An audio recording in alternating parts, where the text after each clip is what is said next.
Hello and welcome in. My name is Aiden Shields and I am the Sports Moron. I'm so happy that you could join me on this beautiful Monday because let me tell you, this is the day I will always remember as the day Jack Easterby was finally ousted in Houston. Thank goodness the guy needed to go.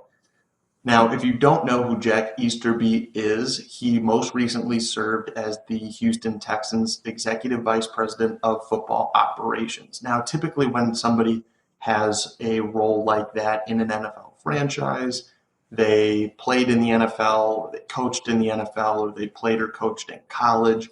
They have some sort of a resume that justifies their position within the organization.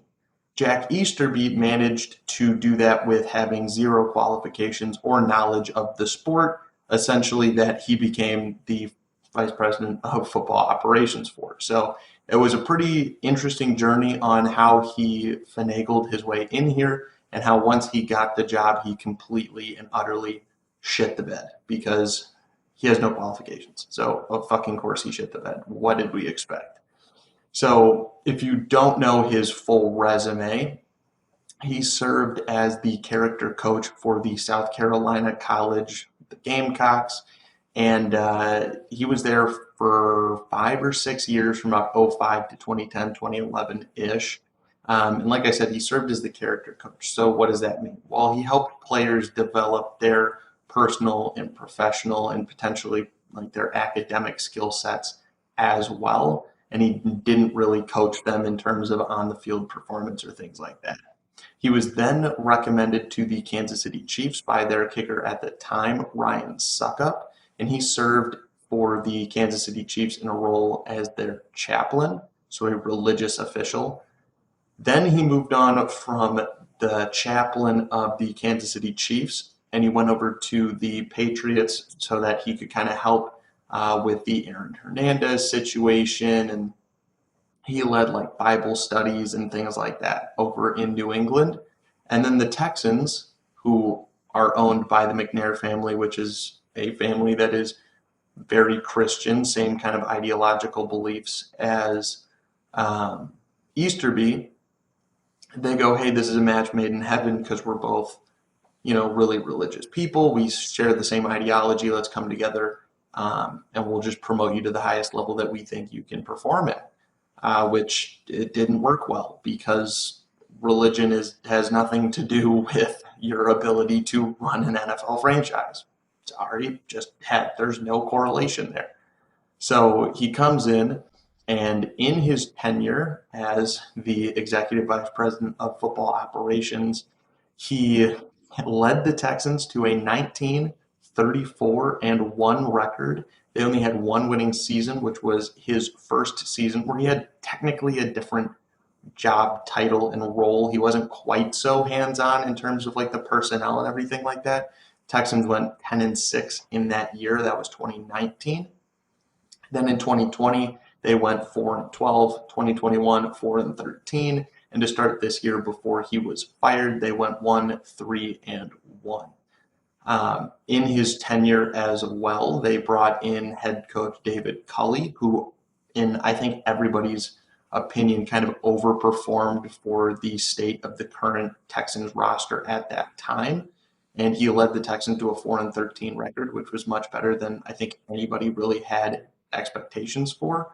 And as a thank you and a show of gratification for everything that Coach Culley did for the Texans, they just said, "Hey, get the fuck out of here. Really appreciate all the hard work and all of that, but you're not the right fit. So get the fuck out." Which didn't make sense, and to me still doesn't make sense to this point, because we have not gotten any better with Lovie Smith as the head coach.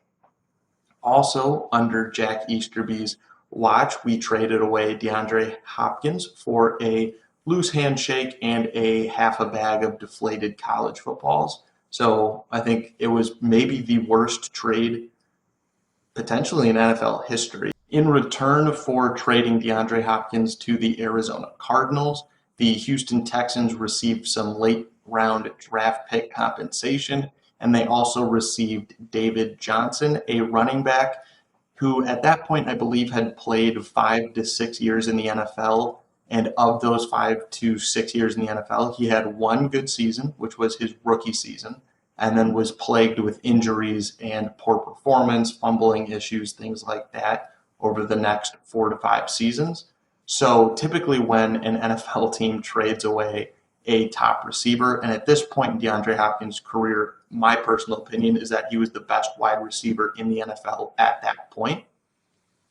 Typically, when you trade away a top wide receiver like that, it comes with, at the bare minimum, one first round draft pick.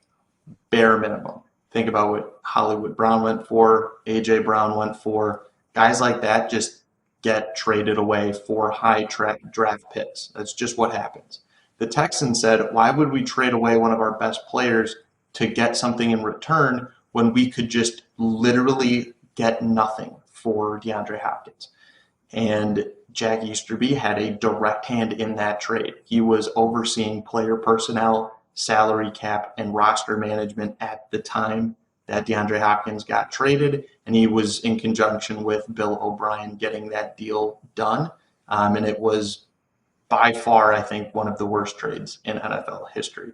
Now, also in this tenure with the Texans, Jack Easterby let J.J. Watt get disgruntled and upset with the management and the direction of the team. And instead of actually trying to do his job and do it well, they just said, hey, you know what? You've been one of our best players over the past decade. Kiss my ass. Goodbye. Later. Sorry about it. And they just cut J.J. Watt off the team. And then they did the same thing this offseason with Justin Reed. They said, wow, you are a phenomenal player, so we don't want you on the roster. Get out of here. Off you go. I mean, Easterby has shown year in and year out that he has absolutely no idea what the fuck he's doing. So it's a great day to be a Texans fan because Easterby is finally out of the building. Thank the Lord. And yes, probably the same Lord he prays to.